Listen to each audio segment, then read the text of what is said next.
ಇವತ್ತು ನಾವು ಶ್ರೀ ಮಹಾವಿಷ್ಣುವ ಮತ್ಸ್ಯಾವತಾರ ಬಗ್ಗೆ ತಿಳ್ಕೊಂಡೆ. ಮತ್ಸ್ಯಾವತಾರವು ಒಂದು ರಾಜನಿದ್ದನಂತೆ ಸತ್ಯವ್ರತ ಎಂಬ ರಾಜನು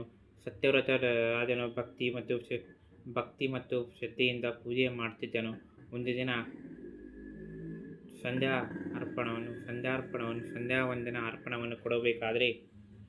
ಸಂಧ್ಯಾವಂದನ ಅರ್ಪಣವನ್ನು ಕೊಡಬೇಕಾದರೆ ಒಂದು ಚಿಕ್ಕ ಮೀನು ಆತನ ಕೈಯಲ್ಲಿ ಸಿಕ್ಕುತ್ತದೆ. ಆ ಚಿಕ್ಕ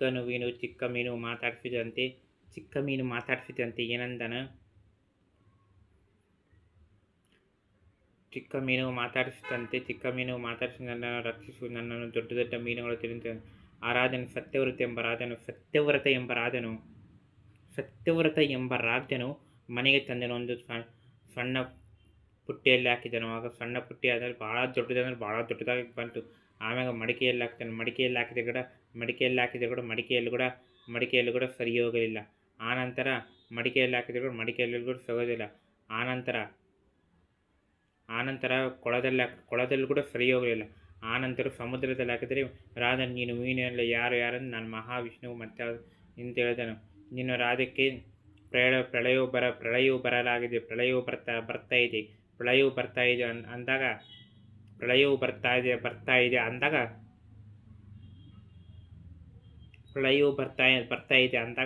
ಬರ್ತಾ ಇದೆ ಅಂದಾಗ ಏನಾಗುತ್ತಾನೆಂದರೆ, ಪ್ರಳಯವು ಬರ್ತಾ ಇದೆ, ನೀನು ಎಲ್ಲ ಸಪ್ತಋಷಿಗಳನ್ನು ಜೀವಗಳನ್ನು ಎಲ್ಲ ಬೀಜಗಳನ್ನು ಕಟ್ಟಿಕೊಂಡು ಹೋದನಂತ.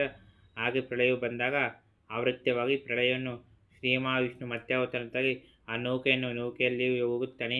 ನೌಕೆಯನ್ನು ಶ್ರೀ ಮಹಾವಿಷ್ಣು ಕೊಂಬಿಗೆ ಹಿಡ್ಕೊಂಡು ಆ ನೌಕೆಯನ್ನು ಸುರಕ್ಷಿತವಾಗಿ ಇಳಿಸುತ್ತಾನೆ. ಆವಾಗ ಶ್ರೀ ಮಹಾವಿಷ್ಣುವು ಆ ಸಂದರ್ಭದಲ್ಲಿ ಮಾನವ ಮತ್ತು ಸೃಷ್ಟಿ ಮತ್ತು ಧರ್ಮದ ರಹಸ್ಯಗಳನ್ನು ಸತ್ಯವ್ರತನಿಗೆ ಬೋಧಿಸಿದನು. ಆನಂತರ